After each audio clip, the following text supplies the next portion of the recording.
Hey guys, welcome back. आज फिर से आप सभी लोगों का हमारे यूट्यूब चैनल पर बहुत बहुत स्वागत है।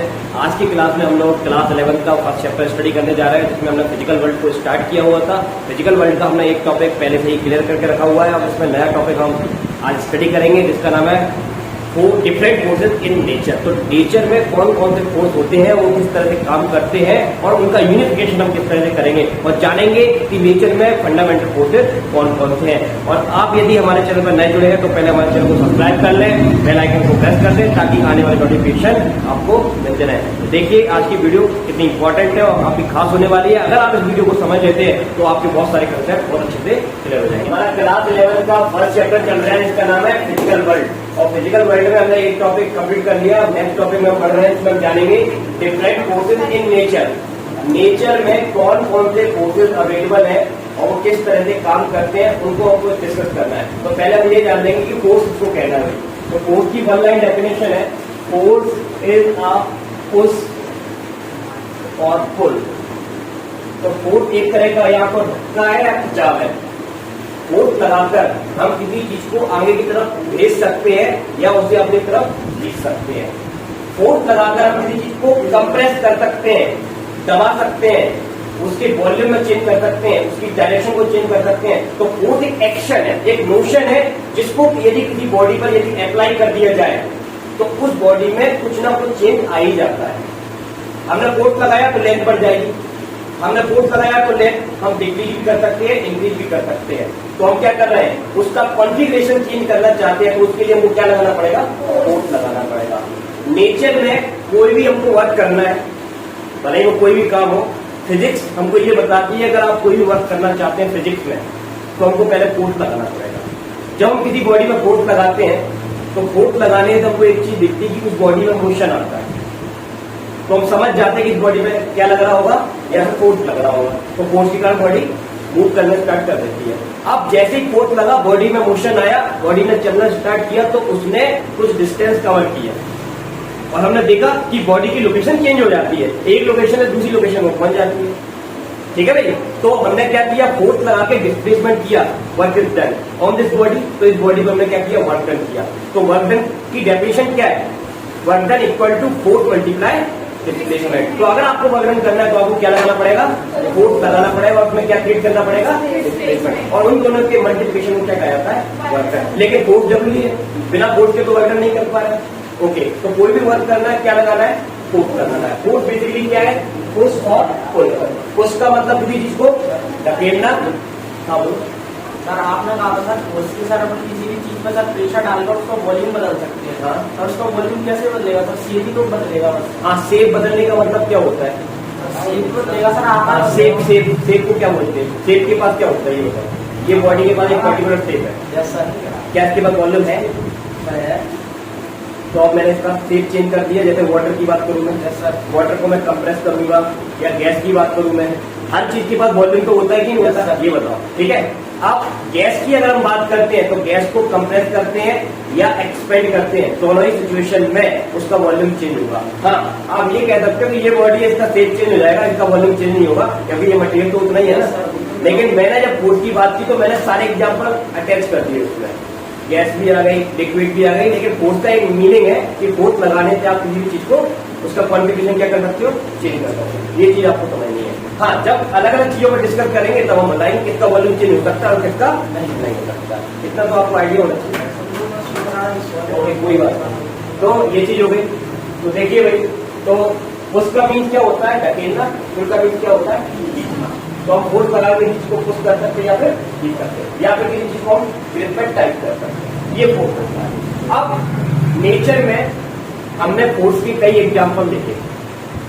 किस तरह से एग्जाम्पल देखे, पहले तो आपको ये समझ में आना चाहिए कि हमारे पास एक बॉडी है, इस बॉडी पर हमको फोर्स लगाना है और ये हमारे हाथ पर रखी हुई है और हमने इससे बोला चलो, तो ये बॉडी चलेगी क्या? आंसर नहीं चलेगी, क्योंकि मेरे बोलने से ये काम करना पसंद नहीं है इसको। Yes, okay. अब तो मैं क्या करूंगा, इसको चलाने के लिए कॉन्टेक्ट बनाऊंगा, फोर्स लगाऊंगा। तो मैं इस बॉडी पर बिना कॉन्टेक्ट लगाए इसको चला नहीं सकता, चला ही नहीं सकता। कॉन्टेक्ट जरूरी है। तो ये मैं कौन सा फोर्स लगा रहा हूँ, कॉन्टेक्ट फोर्स लगा रहा हूँ। कॉन्टेक्ट लगाओ, कॉन्टेक्ट बनाओ, फोर्स लगाओ, तभी बॉडी चलती है। चल पड़ी, इसका मतलब उसमें क्या आ गया, मोशन आ गया। अब दूसरे एग्जाम्पल भी नेचर में होते हैं फोर्स लगने के। यदि हम एक बॉडी को यहाँ पर रखते हैं और हम इससे कहते हैं बेटा तुम यहीं रुकना हमारे, तो जैसे ही मैं इसको छोड़ूंगा ये अपने आप नीचे जाती है। तो इस बॉडी में मैंने फोर्स नहीं लगाया फिर भी इसमें मोशन आ गया, मोशन आया इसमें। ये बॉडी नीचे गिरती है, मैंने फोर्स नहीं लगाया फिर भी इसमें क्या आता है, मोशन आता है।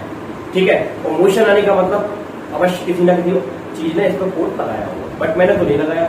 तो किसने लगाया, आप सबको रटा हुआ है, अर्थ ने लगाया, अर्थ ने लगाया। तो ये कौन सा फोर्स होता है, ग्रेविटेशन का फोर्स। तो ग्रेविटेशन के फोर्स में हमने एक चीज देखी कि हमको बॉडी पर कांटेक्ट बनाने की जरूरत नहीं है, वहीं से हम उसको खींच सकते हैं। जैसे हमारी अर्थ को सन ने खींच कर रखा हुआ है, ठीक है, बाकी सब प्लेनेट को भी किसने खींच कर रखा हुआ है, सन ने। इसलिए जितने भी प्लेनेट हैं अर्थ के साथ, जितने भी प्लेनेट हैं वो सब किसके चारों तरफ घूम रहे हैं, सन के चारों तरफ घूम रहे हैं। और रास्ते में कुछ नहीं है, कोई डोर नहीं बंधी है, कोई रस्सी नहीं बंधी है कि पकड़ कर उसको ऐसे चला रहे हैं। दिखता है क्या, कुछ नहीं है, वैक्यूम है, खाली स्पेस है, फिर भी वो सब ऑब्जेक्ट उसके चारों तरफ घूम रही है। ठीक है, तो वहां कोई कॉन्टेक्ट नहीं है फिर भी फोर्स लग रहा है, यस। तो ये तरह के ये वाले जो फोर्स होते हैं इनको बोलते हैं फील्ड फोर्स। कौन से फोर्स, फील्ड। तो फोर्स अप्लाई करने के दो तरह के मेथड होते हैं, एक कॉन्टेक्ट बनाओ फोर्स लगाओ, यस, दूसरा फील्ड मेथड जिसमें कॉन्टेक्ट की आवश्यकता नहीं होती फिर भी फोर्स लगती है। अब हम फोर्स के बारे में थोड़ा सा समझ गए तो हम जान लेते हैं कि नेचर में फोर्स हमको कहाँ कहाँ दिखते हैं। तो अभी एक एग्जांपल मैंने आपको बताया कि एक ऑब्जेक्ट को जब हम छोड़ते हैं तो ये नीचे की तरफ गिरता है, ये एक फोर्स है। कौन सा फोर्स है, नाम बताइए। तो हमने इसका नाम दिया ग्रेविटेशनल फोर्स। तो नेचर में कोई भी ऑब्जेक्ट जो ऊपर से नीचे की तरफ गिर रही है या सन के चारों तरफ घूम रही है या गैलेक्सी में वो कहीं पर भी है, उस पर जो फोर्स लग रहा है उस फोर्स का नाम क्या है, ग्रेविटेशनल फोर्स। इसी तरह से हम क्या देखते हैं कि हमारे पास एक बॉडी है और एक सरफेस है।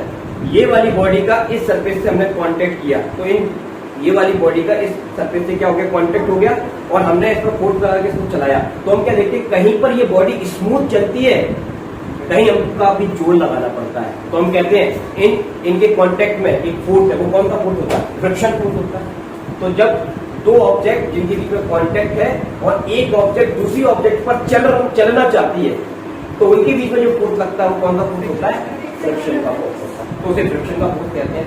ठीक है, इसी तरह से टेंशन इन स्ट्रिंग, एक रस्सी हमने ली, उस रस्सी को सामने दीवार से हमने बांध दिया और रस्सी को हम यहां से खींच रहे हैं। कहां से खींच रहे हैं, इस कॉर्नर से खींच रहे हैं, लेकिन हम क्या देखते हैं वो रस्सी वो दीवार में बनी कील को खींचना स्टार्ट कर देती है। जबकि फोर्स तो हमने इस कॉर्नर पर लगाया लेकिन उसने कील को खींचना स्टार्ट कर दिया।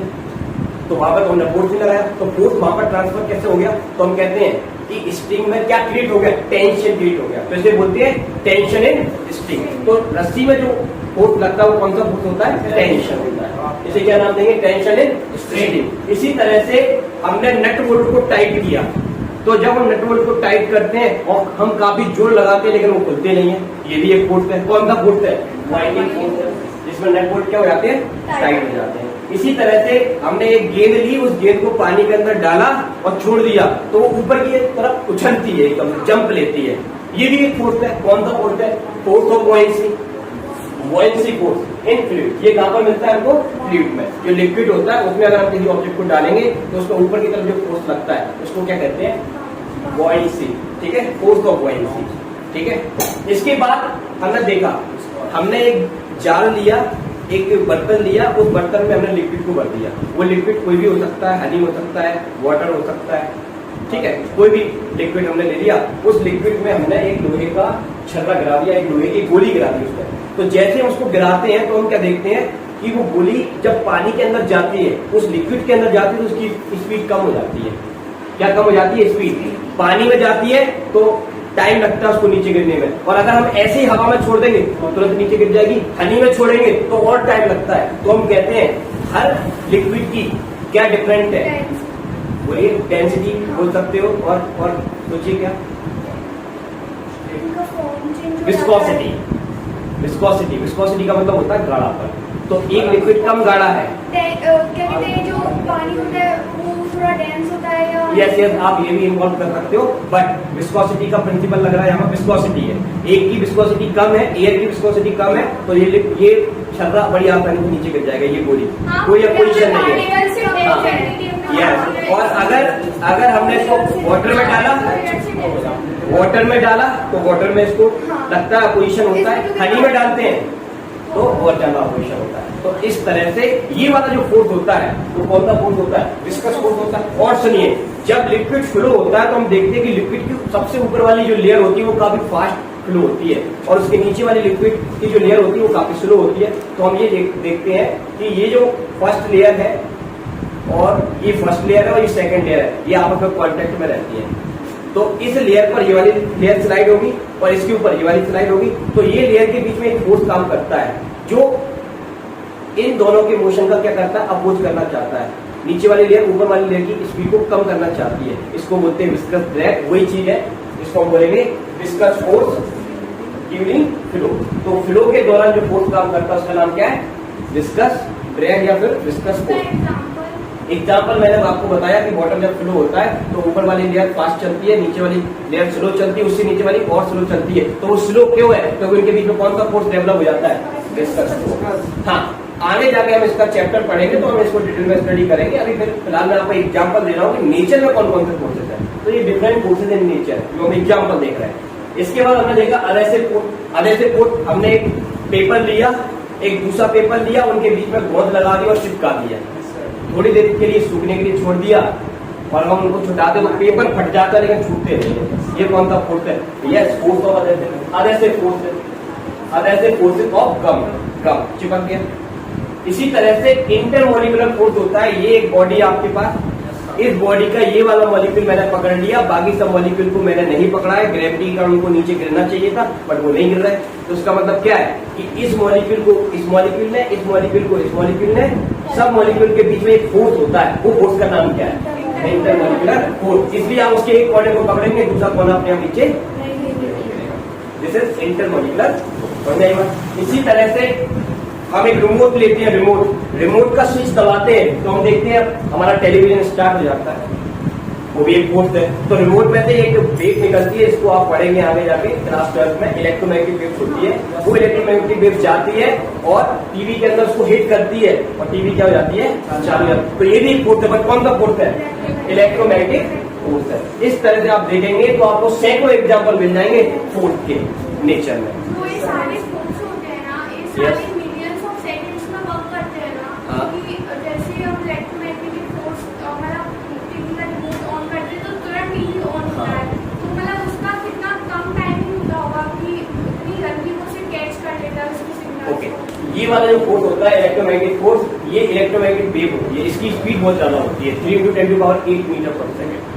और बाकी सब फोर्सेज में जैसे कि ये वाला फोर्स होता है, ये मीडियम से भी इफेक्टेड होता है। इलेक्ट्रोमैग्नेटिक फोर्स में मीडियम का भी इफेक्ट होता है, बट ग्रेविटेशन के फोर्स में मीडियम का कोई इफेक्ट नहीं होता है। ठीक है, रास्ते में मीडियम है या नहीं है कोई फर्क नहीं पड़ता, बट इसमें फर्क पड़ता है क्योंकि सन से लाइट आ रही है। लाइट क्या है? इलेक्ट्रोमैग्नेटिक वेव है। अब वो इलेक्ट्रोमैग्नेटिक वेव वैक्यूम में ट्रेवल करती है तो उसकी स्पीड फास्ट होती है। एयर में भी लगभग हम सेम मानते हैं, लेकिन जैसे ही वाटर में एंटर करती है तो हम देखते हैं उसकी स्पीड डिक्रीज हो जाती है। बट क्यों हो जाती है वो हम क्लास 12 में ही सीखेंगे, अभी नहीं सीखेंगे। ठीक है, उसको वही डिस्कस करेंगे। बुओयेंसी फोर्स में आपको किसी ऑब्जेक्ट को लेना है, वो लिक्विड में डुबाना है। लिक्विड में डुबाने पर वो ऑब्जेक्ट ऊपर की तरफ जो फोर्स एक्सपीरियंस कर रही है उस फोर्स का नाम हमने क्या रखा है? बुओयेंसी फोर्स। वो हमेशा कहाँ लगेगा? लिक्विड का लगेगा। ठीक है, ओके। तो ये इस तरह के फोर्सेस हो गए। अब आप देख रहे हैं इतने तरह के एग्जाम्पल हमको नेचर में फोर्स से रिलेटेड देखने को मिलते हैं। तो हमको इन सब फोर्सेस को स्टडी करना है और अगर हम इनमें से फोर्सेस को स्टडी करना स्टार्ट करेंगे तो हर फोर्स का एक अलग अलग लॉ बनाना पड़ेगा, अलग अलग कैलकुलेशन करनी पड़ेगी, अलग अलग फॉर्मूले याद करने पड़ेंगे और अलग अलग हमको जानना पड़ेगा कि किस फोर्स का कौन सा कैरेक्टर के कारण ये फोर्स ज्यादा लगेगा, किस फोर्स के कम कैरेक्टर, मतलब उस फोर्स में कौन सी कैरेक्टरिस्टिक है जिसके कारण वो ज्यादा फोर्स लग रहा है। अगर वो कैरेक्टरिस्टिक कम हो जाती तो वो कम फोर्स लग रहा है। तो हमको बहुत सारी स्टडी करनी पड़ेगी जो कि हम नहीं करना चाहते। हम ये चाहते हैं कि नेचर में केवल एक ही फोर्स होता, एक ही फोर्स होता तो और एक ही लॉ बनता और उसी की कैलकुलेशन कर लेते तो वो हमारे लिए क्या हो जाता, ज्यादा आसान हो जाता। तो एक अच्छा साइंटिस्ट हमेशा ये सोचता है कि भाई नेचर में कम से कम फोर्स होने चाहिए, उनके कम से कम लॉ बने और उन लॉ को पढ़कर हम सारे प्रोसेस क्या कर रहे हैं, एक्सप्लेन कर रहे हैं। तो ये सुनने में बड़ा अच्छा लगता है कि हाँ भाई इतने सारे फोर्सेस है उनको हम एक कर देंगे, लेकिन जब करने वाली बात आती है करके दिखाओ तो हम बैठ जाते हैं कैसे करें। तो हम ये सोचते हैं कि अभी हमारा जो नॉलेज है वो उतना सफिशिएंट नहीं है कि हम उन सबको एक कर पाए, लेकिन फिर भी कम करते करते करते हमने नेचर में 4 फोर्स ढूंढ लिए, और वो 4 फोर्स जो होते हैं वो फंडामेंटल फोर्सेस कहलाते हैं, और उन्हीं फोर्सेस को अगर हम स्टडी कर लेते हैं तो नेचर के सारे फोर्स को हम स्टडी कर लेंगे। तो कम करते करते एक को नहीं कर पाए, ये मैंने आपको बताया था यूनिफिकेशन, थ्रस्ट इन फिजिक्स पढ़ने का शुरू मैंने आपको बताया, तो मैंने आपको बताया था यूनिफिकेशन क्या होता है। तो हम चीजों को छोटे से छोटा करना चाहते हैं, उनको एक कर देना चाहते हैं। तो हम एक को नहीं कर पाए, लेकिन हमने कितने फोर्स बना लिए? 4, और वो 4 फोर्सेस के बेसिस पर नेचर के सारे फोर्सेस हम क्या कर सकते हैं? एक्सप्लेन कर सकते हैं। उनको क्या कहलाता है? Fundamental forces in nature. तो अब जान लेते हैं वो 4 फोर्सेस कौन कौन से होते हैं। तो आइए देखिए, उसमें से सबसे पहला फोर्स आता है आपका ग्रेविटेशनल फोर्स। तो भाई मेरा आ रहा है सवाल है? तो नंबर 1 आपका आता है ग्रेविटेशनल फोर्स, नंबर 2 होता है आपका electromagnetic force. Number 1 gravitational force, और नंबर 2 इलेक्ट्रोमैग्नेटिक फोर्स, और नंबर 3 आता है आपका स्ट्रॉन्ग न्यूक्लियर फोर्स, और नंबर 4 वीक न्यूक्लियर फोर्स। अब इनमें से ये जो फोर्स आपके सामने है, ग्रेविटेशनल फोर्स और इलेक्ट्रोमैग्नेटिक फोर्स, ये मैक्रोस्कोपिक फोर्स होते हैं। बाहर की दुनिया में जो फोर्स है, जो हमको आंखों से दिखते हैं, जैसे फ्रिक्शन हमको आंखों से दिखता है, ग्रेविटेशनल फोर्स हमको आंखों से दिखता है, ठीक है। तो जो फोर्स हम आंखों से देख सकते हैं, समझ सकते हैं, एक्सपीरियंस कर सकते हैं, वो सब कौन से बेल्ट में आते हैं, कौन से डोमेन में आते हैं? आंसर है मैक्रोस्कोपिक डोमेन में आते हैं। उनका नाम क्या है? ग्रेविटेशनल फोर्स और इलेक्ट्रोमैग्नेटिक। याद रहेगा। अब वो वाले फोर्स जो एटम की दुनिया के हैं, एटम के अंदर लगते हैं जो फोर्स, वो फोर्स होते हैं स्ट्रॉन्ग न्यूक्लियर फोर्स और वीक न्यूक्लियर फोर्स। इनको हम आंखों से नहीं देख सकते, इसलिए ये कौन से बेल्ट में आते हैं? ये माइक्रोस्कोपिक। कौन से बेल्ट में आते हैं? तो इस तरह से आपके 2 तरह के डोमेन होते हैं। पिछले लेक्चर में मैंने आपको डिस्कस किया था उसके बारे में। तो मैक्रोस्कोपिक वाले फोर्सेस कौन कौन से हैं? याद करिए, ग्रेविटेशनल फोर्स और इलेक्ट्रोमैग्नेटिक फोर्स। और माइक्रोस्कोपिक फोर्स कौन से होते हैं? स्ट्रॉन्ग और वीक। याद रहेगा। ओके, अब हम समझ गए। अब इसके बाद ये 4 फोर्सेस है, इन्हीं से पूरे फोर्सेस बने हुए हैं। कैसे? तो देखिए, ग्रेविटेशनल फोर्स, यहाँ देखिए ये जितने भी एग्जाम्पल मैं आपको बताता हूँ। ग्रेविटेशनल फोर्स तो ग्रेविटेशनल फोर्स है ही, ठीक है। कोई भी ऑब्जेक्ट, चाहे वो फ्रूट्स हो, उस फ्रूट का नीचे गिरना, या वाटर का नीचे गिरना, या किसी गेंद का नीचे गिरना, या अर्थ के चारों तरफ किसी ऑब्जेक्ट का घूमना, हमेशा किस फोर्स से एक्सप्लेन होंगे? 1 फोर्स से एक्सप्लेन होंगे। उसका नाम क्या है? Gravitational force. इसके बाद हमारा आता है फ्रिक्शन का फोर्स। फ्रिक्शन का फोर्स कौन सा फोर्स है? आपका इलेक्ट्रोमैग्नेटिक फोर्स है। टेंशन इन स्ट्रिंग, ये कौन सा फोर्स है? ये भी इलेक्ट्रोमैग्नेटिक फोर्स है। बाइंडिंग फोर्स इन नेटवर्क, ये भी इलेक्ट्रोमैग्नेटिक फोर्स है। फोर्स ऑफ बॉयंसी, ये भी इलेक्ट्रोमैग्नेटिक फोर्स है। विस्कस फोर्स, ये भी इलेक्ट्रोमैग्नेटिक फोर्स है। ये भी इलेक्ट्रोमैग्नेटिक फोर्स है। ये भी।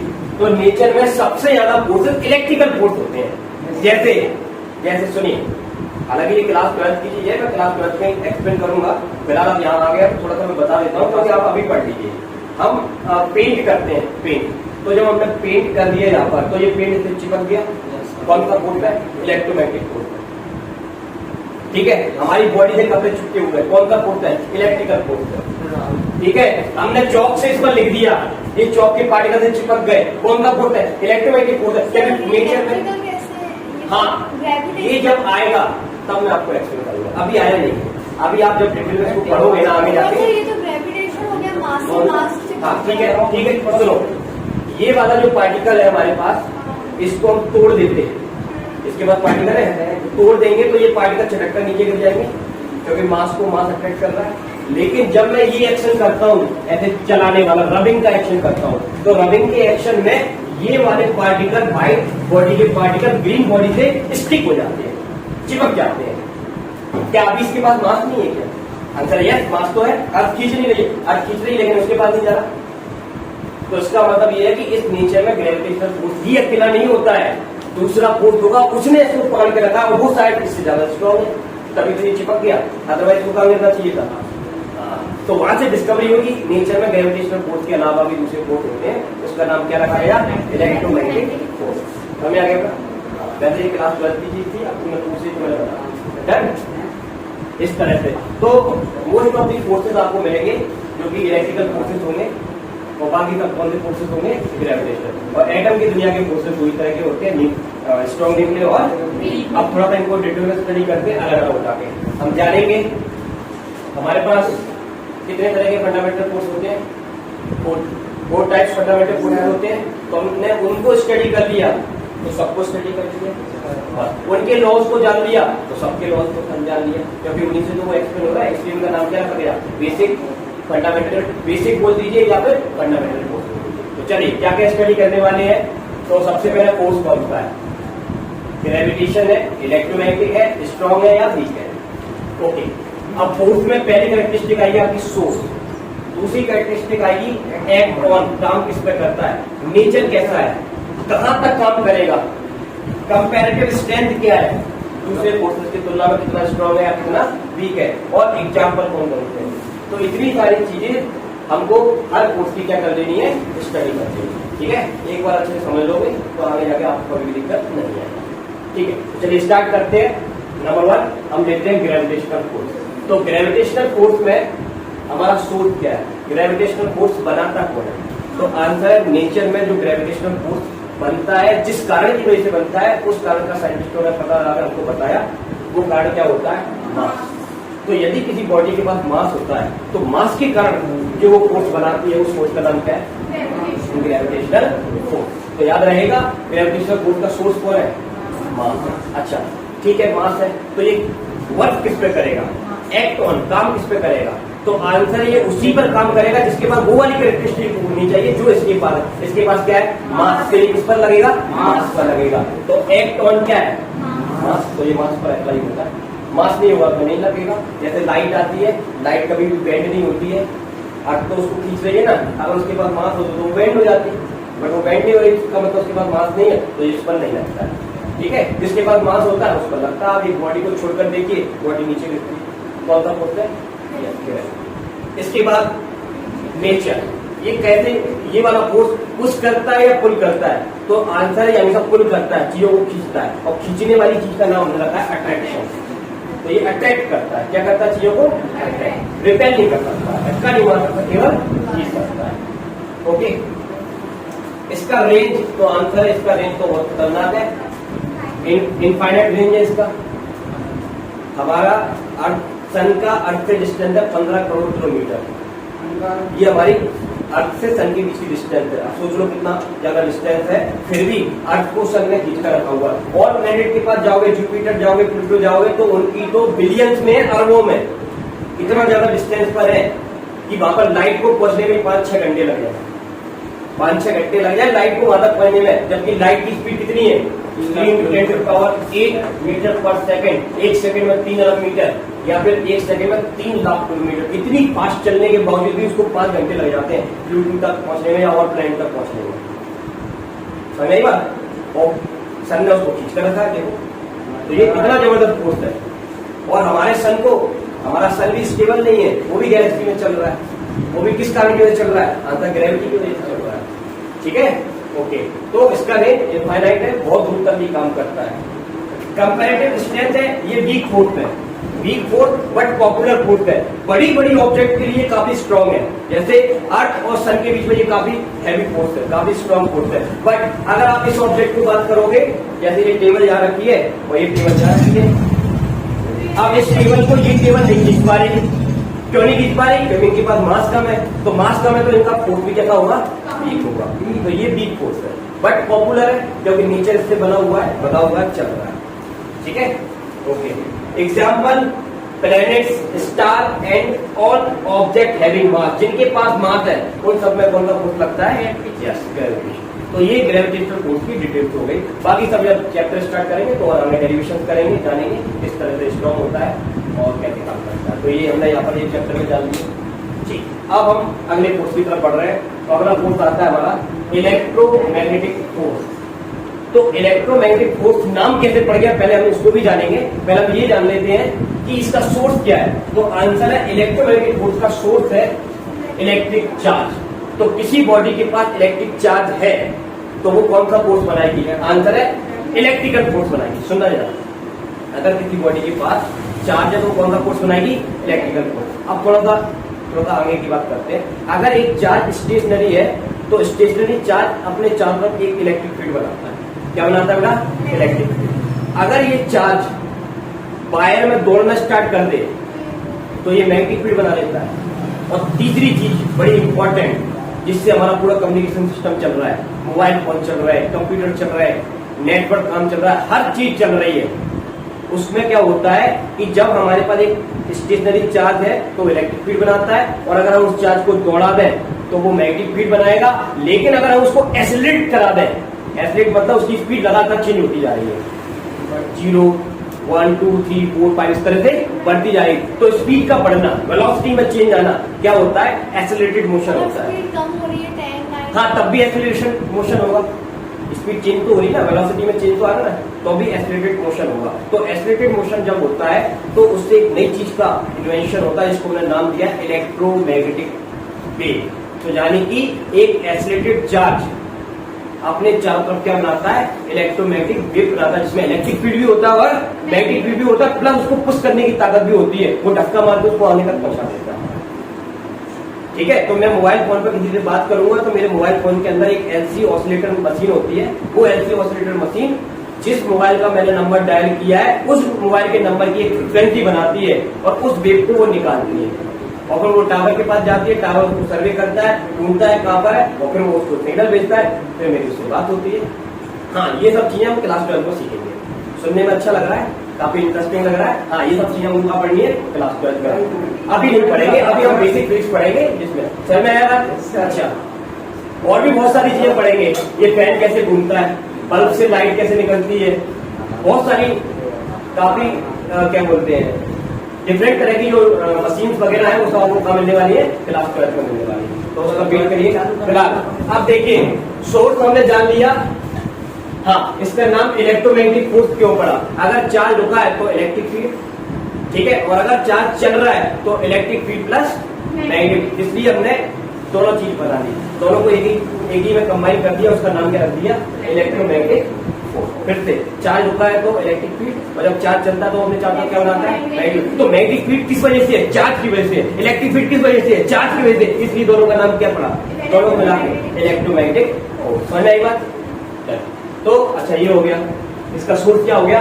Electric charge. अच्छा, अब ये काम किस पे करता है? तो आंसर है इसके उसी पर काम करेगा जिसके पास वो वाली कैरेक्टरिस्टिक होनी चाहिए जो इसके पास है। इसके पास क्या है? Electric charge. तो दूसरी बॉडी के पास भी इलेक्ट्रिक चार्ज होगा तो उस पर ये फोर्स लगाएगा। अब अगली चीज, नेचर। तो आंसर ये दोनों तरह के फोर्स लगा सकता है, चीजों को खींच भी सकता है, चीजों को रिपेल भी कर सकता है। तो इसका नेचर कैसा है? अट्रैक्टिव भी और रिपल्शन भी होता है, रिपेल भी कर सकता है और अट्रैक्ट भी कर सकता है। रेंज इसकी भी इनफाइनाइट है, ठीक है, इसकी रेंज भी बहुत दूर तक होती है। ओके, अब इसकी बात करते हैं कंपैरेटिव स्ट्रेंथ, ये स्ट्रॉन्ग कितना होता है? तो देखिए भाई, very strong 10 to the power 27, 10 के पीछे 27 जीरो लगानी पड़ेंगी, इतना ज्यादा स्ट्रॉन्ग होता है। किससे? ग्रेविटेशन फोर्स से। इसलिए अगर मैं किसी ऑब्जेक्ट जैसे चौक को ज्यादा चलाता हूँ, ये चौक से स्टिक हो गया, किस फोर्स की वजह से? हाँ, क्योंकि ये फोर्स ग्रेविटेशन फोर्स से कितना गुना ज्यादा स्ट्रॉन्ग होता है, 10 to the power 27, इसलिए चिपक जाता है। इसलिए इसका नाम क्या है? Electromagnetic force. क्योंकि क्यों है? क्योंकि इसका सोर्स क्या है? Electric charge. ठीक, अब इसके एग्जाम्पल, ये सारे इसी के एग्जाम्पल है, कुछ मैंने लिख दिए। फ्रिक्शन है, मैग्नेटिक फोर्स है बिटवीन इलेक्ट्रिक चार्ज, इन सबके बीच कौन सा फोर्स लगता है? इलेक्ट्रोमैग्नेटिक। समझ गए? चलिए, तो ये मैक्रोस्कोपिक फोर्स हो गए। अब आते हैं माइक्रोस्कोपिक फोर्स की तरफ, जिसका फर्स्ट फोर्स आता है हमारा स्ट्रॉन्ग न्यूक्लियर फोर्स। अब ये स्ट्रॉन्ग न्यूक्लियर फोर्स कहाँ होते हैं? तो आंसर है स्ट्रॉन्ग न्यूक्लियर फोर्स जो एटम, हम देखा हुआ है एटम, तो एटम के अंदर न्यूक्लियर पार्टिकल्स होते हैं। अब न्यूक्लियर पार्टिकल कौन कौन से होते हैं? आपका प्रोटॉन होता है, न्यूट्रॉन होता है, इलेक्ट्रॉन होता है, तो ये सब क्या कहलाते हैं? न्यूक्लियर पार्टिकल कहलाते हैं। तो न्यूक्लियस पार्टिकल के बीच में, न्यूक्लियस पार्टिकल ही इस फोर्स को बनाते हैं। अच्छा, एक्ट 1 काम किस पर करेगा? है किसकी वजह से? न्यूक्लियर पार्टिकल की वजह से, तो लगेगा भी किस पर? हाँ, प्रोटॉन न्यूट्रॉन पर ही काम करेगा। तो ये सेम थिंग। इसके बाद इसमें भी कोई प्रॉपर्टी होती है, अट्रैक्ट करना और रिपेल करना। ठीक है, प्रोटॉन प्रोटॉन को रिपेल करता है, इलेक्ट्रॉन इलेक्ट्रॉन को रिपेल करता है, इस तरह से। हाँ, बट अगली चीज आती है रेंज। इसकी रेंज बहुत कम होती है। कितनी? 10⁻⁻15 मीटर, यानी कि एक प्रोटॉन के साथ एक न्यूट्रॉन है और बगल में एक प्रोटॉन है। तो एक प्रोटॉन को न्यूक्लियस में खींच कर रखा है, तो ये न्यूक्लियस अपने बाजू वाले प्रोटॉन को नहीं खींच सकता, ये फोर्स वीक पड़ जाता है। क्यों? क्योंकि इसका रेंज कहाँ तक काम करता है? 10⁻⁻15 तक। हाँ, अगर यहाँ पर आ जाएगा तो बहुत जोर से चिपका लेगा। इसलिए न्यूक्लियस के अंदर प्रोटॉन रिपेल करते हैं कि नहीं करते? तो वो चिपके हुए क्यों है भाई? उनको तो बिखर जाना चाहिए ना, पर एक ही जगह पे है। तो किसकी वजह से? न्यूट्रॉन्स की वजह से। तो वो पकड़ कर रखता है। वो कौन सा फोर्स है? न्यूक्लियस। इसलिए न्यूक्लियस के अंदर सारे पॉजिटिव चार्ज एक ही जगह इकट्ठे बैठे हैं, तो उनके बीच कौन सा फोर्स कर रहा है बेटा? हाँ, और डिटेल में हम क्लास 12 में पढ़ेंगे जब एटम का चैप्टर स्टडी करेंगे। 11 में कुछ नहीं है। अब अगली चीज देखिए, कंपैरेटिव स्ट्रेंथ। तो देखिए, strongest 10 times then electrical force, तो इससे 10 गुना ज्यादा स्ट्रॉन्ग होता है। हाँ, कहाँ लगता है? Inside nucleus, with in proton और न्यूट्रॉन्स के। ठीक है भाई, तो ये हो गया। अब लास्ट कौन सा बचा आपका? Weak nuclear force. Weak nuclear force क्या होता है? Nuclear particle after they come out. जैसे आपने यूरेनियम क्या है? एक रेडियो एक्टिव मटेरियल है। तो रेडियो एक्टिव मटेरियल से ऑलवेज अल्फा बीटा पार्टिकल छटकते रहते हैं, बाहर निकलते रहते हैं। ठीक है, तो जब वो बाहर निकलते हैं तो उस समय जो फोर्स लगा रहे होते हैं वो कौन सा फोर्स होता है? वीक न्यूक्लियर फोर्स होता है। तो वही चीज मैंने यहाँ लिख दी है, nuclear particles after they come out. इसके बाद इसमें तो ये क्या होता है? Weaker then strong nuclear. तो स्ट्रॉन्ग न्यूक्लियर से वीक होता है, बट इतना वीक नहीं होता कि ग्रेविटेशनल फोर्स से वीक हो जाए। फिर से, weaker then strong nuclear but stronger than gravitation. तो ग्रेविटेशन से ये क्या होता है? स्ट्रॉन्ग होता है। हाँ, इसके बारे में हम लोगों को ज्यादा कुछ पता नहीं है, तो इसमें हमने लिख दिया है अंडर रिसर्च। तो अभी रिसर्च चल रही है, बाद में डिस्कवरी होगी तो मैं आपको बताऊंगा। तो ये सारे तो आज हम लोगों ने स्टडी किया कि डिफरेंट फोर्सेस इन नेचर। तो नेचर में कौन कौन से फोर्स अवेलेबल होते हैं और वो किस तरह से काम करते हैं। सर, न्यूक्लियर फोर्स ज्यादा किससे होता है? Gravitation force. हाँ, उससे ज्यादा स्ट्रॉन्ग होता है।